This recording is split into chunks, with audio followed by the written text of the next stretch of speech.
This turnout is amazing. You'll have to bear with me because my voice is going of all days. So we all know why we're here today. And I'd imagine that we all know about a piece of legislation that has recently emerged as part of the Coronavirus Act 2020. The retention of fingerprint and DNA profiles in the interests of national security. Isn't it funny how just 6 months ago the idea of containing our information through biometric identification and DNA was considered a conspiracy theory? And just recently, Tony Blair claimed in a BBC interview, and I quote, "The only common sense way to move forward from this situation was with digital identification." He also claimed that it was essential for there to be a track record kept by the government of everyone vaccinated for the virus. Wasn't this also classed as a conspiracy theory 6 months ago? In my opinion, the problem lies in the fact that people are not informed. And information is key. Knowledge is key. It's key to being able to make decisions and form opinions, and it's key to being able to think for yourself.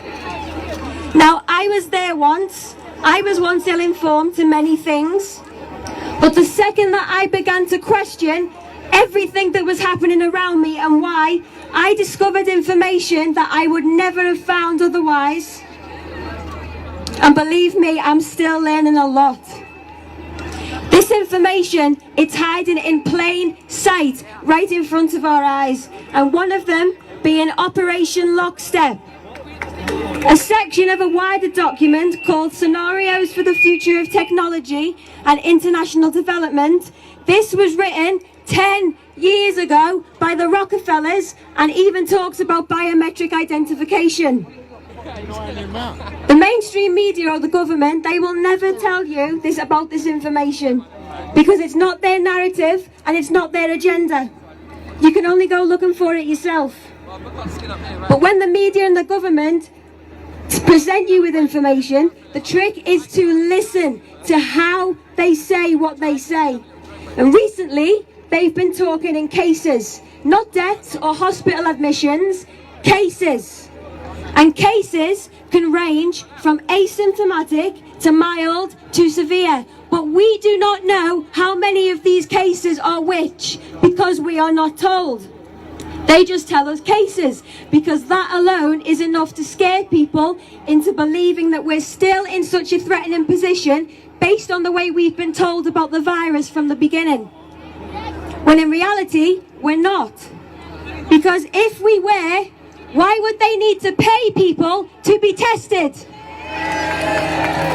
Why had the government allowed people to spend a month eating out with the Eat Out to Help Out scheme in the first place? Why are we even seeing a rise in spikes in cases if the masks work so well? How can we say that we are still being threatened by this virus when the government downgraded it from being a high consequence infectious disease on the 19th of March 2020, 4 days before lockdown? Everyone here, everyone across the world, we have become divided in so many ways.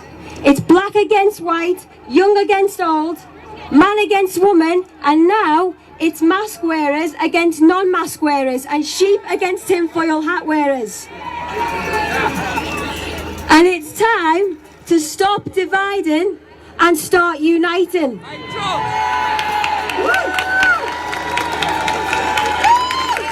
Now, I can admit that I've been guilty of the name calling. We all have, whether we wear a mask or we don't. But I've come to realise it's really not the way forward. And the way forward is by informing others in ways that leaves them questioning and thinking. Now, I hope to achieve that with my generation when I first spoke out in Liverpool.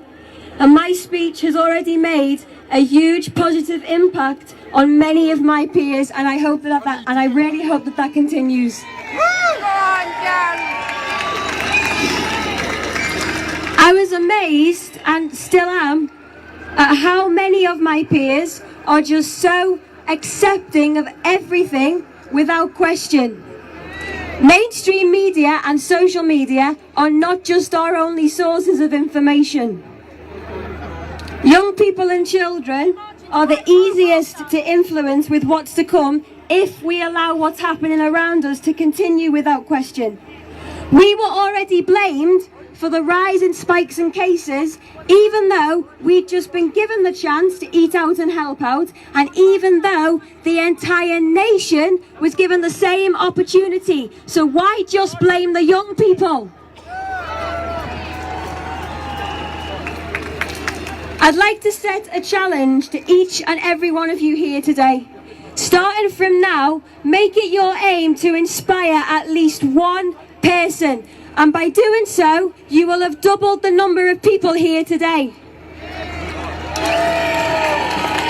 Ask them questions, reassure them that they do not have to be afraid, and encourage them to think for themselves and do their own research. And this includes everyone of all professions, of all walks of life, and our friends and our families and so on.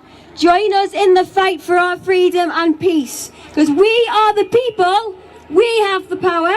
It all depends on how we use it, and we're almost there. Thank you.